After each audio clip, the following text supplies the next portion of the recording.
pangalawang aktres. Mga nominado, full-length category. Sherry Lara, Olsen City.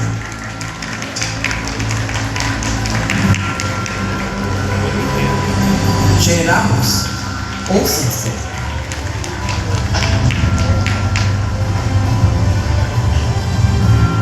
Gabby Padilla, Pagpili.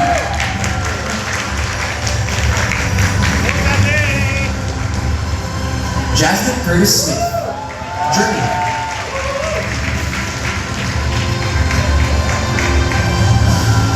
Alexa Ilacan, Hola.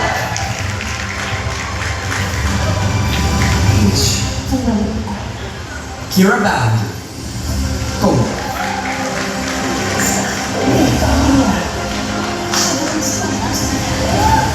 Ang panalong pangalawang aktres full-length category. Wow, what a great mix of familiar and fresh faces that occurred. Sino ba sa tingin mo sa kanilang ating panalong pangalawang actress? And of course, it's so hard to identify who our winner is, but if I was in the panel of judges, I'd be giving each and every one of them flowers for their grand performance. I agree. And then now it's time to reveal our winner. Ang panalong pangalawang actress for the full-length film category is Gabby Padilla!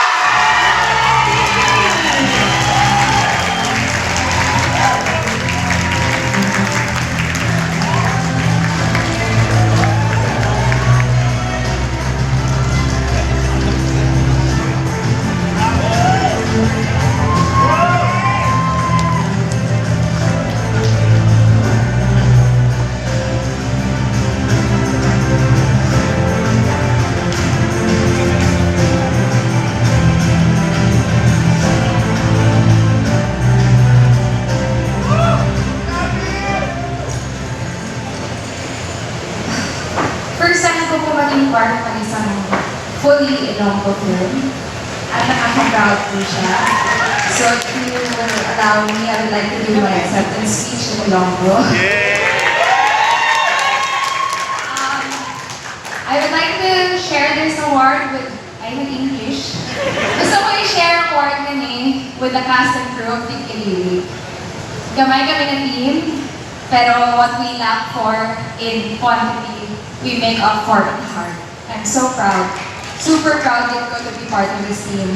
Direk Tara, salamat sa pagsalig sa istorya ni Samon. Balangin mo importante yung istorya para sa inyo. Kasi talaga babae sa pangbuhi mo. Salamat din for having me in. To my best ensemble, especially to my little brother, JP, who is our first-time actor and for me, my best actor. Super honored ko to be your manang in this film. And of course, to the one and only Tita Ruby Ruiz. Gusto ko pasalamatan ako ng pamilya, tanan nga nag-suporta sa amon sa pag-ubra sa siningan ni. And gusto ko i-dedicate. I also want to thank my management, Creation Studios, and I would like to dedicate this award to all the victims of the patriarchy. Mabuhay ang Ilonggo Cinema. Thank you very much.